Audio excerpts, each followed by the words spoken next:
Selamat pagi kawan-kawan. Assalamualaikum warahmatullahi wabarakatuh. Salam sejahtera buat kita semuanya. Swastiastu, Namo Buddhaya, salam kebajikan.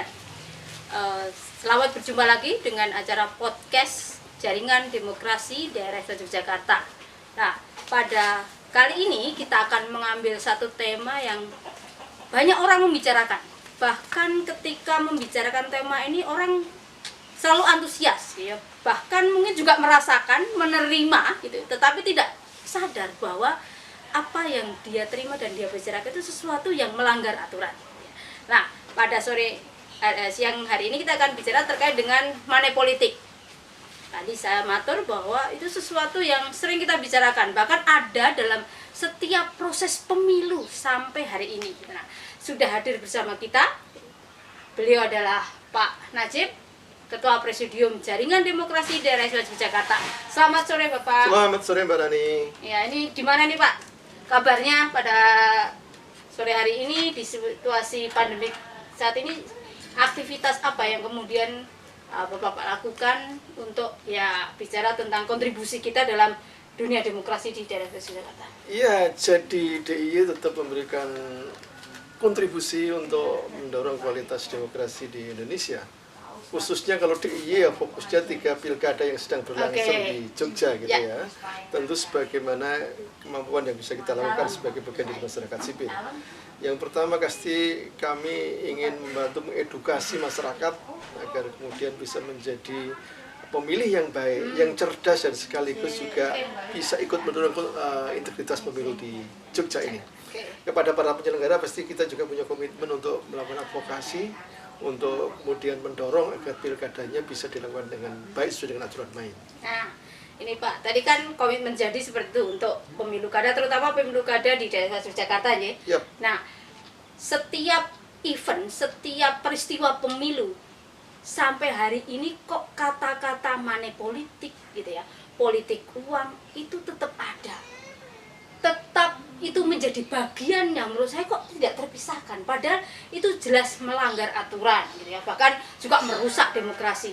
Menurut Pak Najib seperti apa money politik itu? Kenapa kok selalu aja orang bicara pemilu pasti bicara juga money politik? Iya, karena memang ada selalu peserta pemilu yang tergagap-gagap ya, terkait dengan kepanikan dia untuk pemenangan pemilu. Banyak partai, banyak calon yang tidak punya strategi yang jitu untuk memenangkan pemilu. Dia hanya punya uang. Akhirnya uang itu ditaburkan. Mestinya ada cara-cara lain yang lebih elegan yang sudah aturan main agar dia itu bisa menang pemilu. Yang pertama misalnya lewat investasi sosial. Masyarakat itu akan memilih calon yang memang dia punya kontribusi besar selama ini, jadi dilihat track recordnya. Kalau dia selama ini punya investasi sosial besar, maka tanpa money politik dia akan terpilih. Yang kedua, dengan cara apa? Meyakinkan kepada para pemilih bahwa dirinya adalah calon yang paling baik, yang paling tepat, yang paling punya kapasitas untuk mendorong perbaikan daerah itu sendiri. Hanya saja kan tidak ada calon yang kemudian cukup pede sesungguhnya. Bahwasanya dia terbaik, bahwasanya dia adalah kira-kira dipilih oleh pemilihnya, sehingga cara yang paling mudah adalah dengan cara membayar masyarakat untuk memilih dirinya. Jadi kalau orang bilang bahwa pemilu dan money politik itu bagai keping koin itu gimana? Ya selalu nempel aja kemana-mana. Iya, meskipun itu tergantung sistemnya ya. Dulu ketika pemilu dengan sistem proporsional tertutup zaman Orde Baru, kita tidak mengenal tradisi money politik kan. Hampir-hampir nggak ada money politik yang dilakukan oleh calon, oleh partai politik ya, karena bahkan yang bersaing adalah partai dan persaingannya tidak seimbang. Atau memang kita nggak ketahui sebenarnya ada, tetapi di balik proses itu mungkin. Ya, kalaupun ada pasti tidak semasif sekarang. Jadi orang bilang gini, money politik itu terkait dengan pilihan sistem sesungguhnya ya, dengan sistem proporsional terbuka yang mana kompetisi antar calon, bahkan antar calon dalam satu partai, itu kemudian juga mendorong adanya money politik. Pilkada sekarang yang dipilih langsung oleh rakyat konon juga punya punya pengaruh besar terkait dengan praktek-praktek money politik. Meskipun ketika dipilih oleh DPRD juga money politik ada, tapi kan kemudian untuk sasaran yang lebih sempit, hanya kalangan internal DPRD saja. Nah, money politik itu tadi kan selalu hadir, bahkan sampai pemilihan RT saja ada katanya proses money politik itu. Iya. Itu pada meskipun kalau pilihan RT bawah, lebih gitu ya? banyak orang menolak jadi calon daripada menjadi apa namanya? Jadi kandidat ya. Itu posisi yang banyak orang menolak. Saya mantan ketua RT. Mantan ketua RT. Ya. Jadi tapi tidak kalau melakukan tidak dibatasi periode mungkin sampai sekarang masih jadi ketua tidak RT. dibatasi periode. Oke. Nah, menurut Bapak dengan money politik yang sampai hari ini tumbuh subur gitu ya. Padahal dari sisi penegakan aturan juga sudah ada gitu. Yep. Nah, itu menurut Bapak seperti apa kondisinya dan dampak dari money politik pada proses demokrasi kita ke depan maksudnya? Money politik itu kejahatan dalam pemilu dan itu akan merusak integritas pemilu. Ya. Hanya problem kita hari ini kan money politik itu kan pidana pemilu ya. Ada syarat yang berat untuk memproses itu terkait dengan apa? Dengan bukti dan saksi. Oke.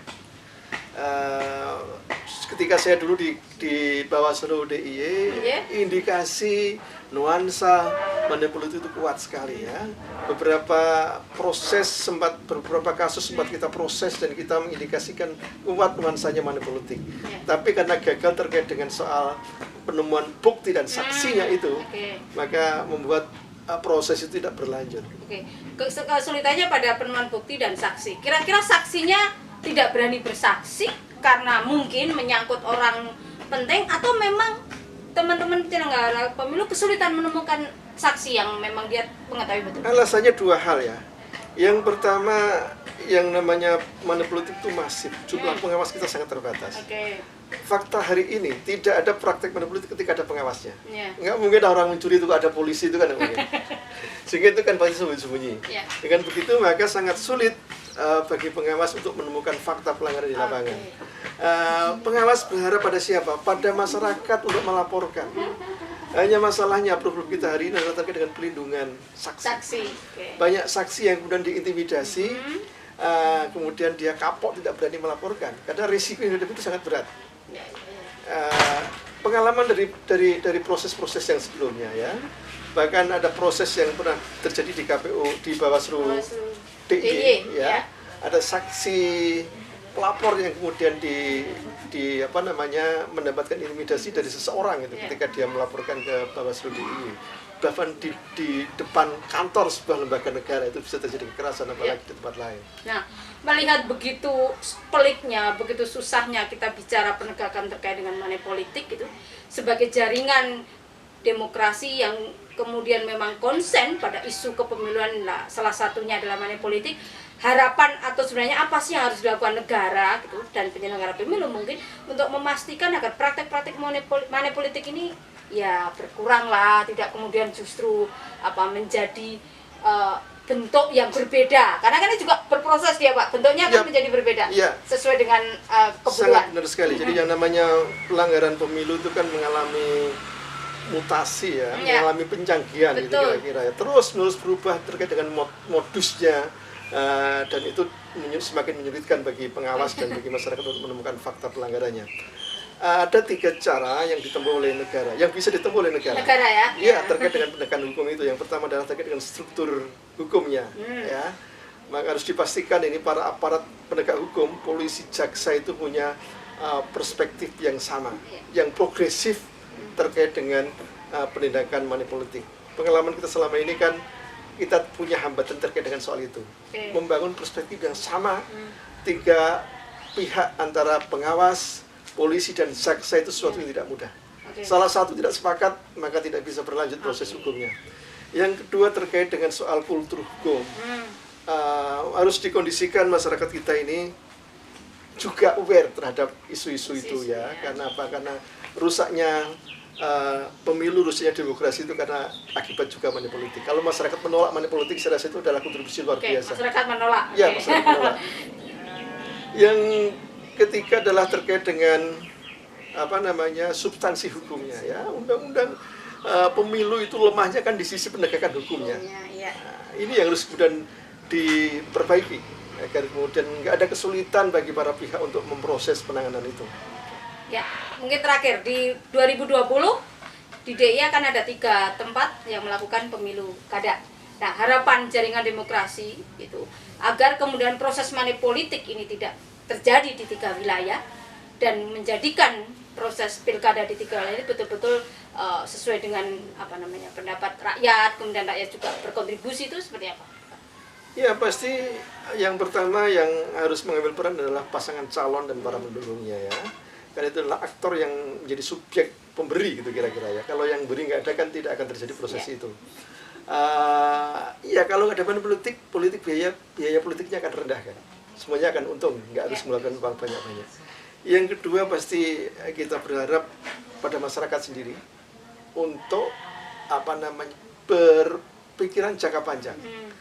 Karena kalau Anda hanya dapat 50.000 kemudian menjual hak pilih Anda, maka Anda akan kehilangan kesempatan untuk mengontrol kekuasaan yang akan memenangkan dalam pemilu. Ya. Karena ketika kita sudah menerima, berarti kita sudah menggadaikan suara kita untuk 5 tahun ke depan. Gitu. Itu yang kemudian harus kita perangi bersama. Sehingga apakah berani masyarakat dan penegak hukum dan penyelenggara pemilu tentunya untuk memastikan dan menindak tegas terhadap pelaku money politik. Itu yang justru menjadi PR juga ya Pak ya? Iya. Karena faktanya tadi 3 faktor itu kadang yang 1 faktor itu tadi, wah ini saya nggak berani ya nggak jadi lagi gitu. Iya. Nah, proses-proses itu situasinya seperti itu. Iya. Oke.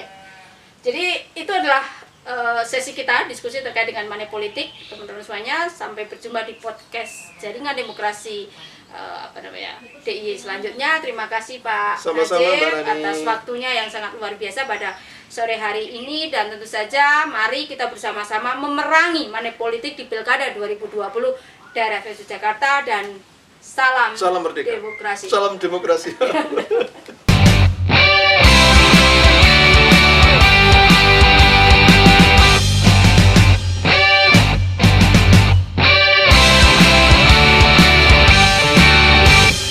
Jangan mau terjebak tradisi sandiwara menjadi massa. Pakai hati, pakai nurani, uang bukan tujuan utama. Satu nusa, satu bangsa, jangankan gekan harga diri kita. Walau berbeda satu jua, langsung umum bebas rahasia. Ayo tolak money politik, ciptakan pemilu bermartabat. Ayo tolak money politik, Indonesia sudah merdeka.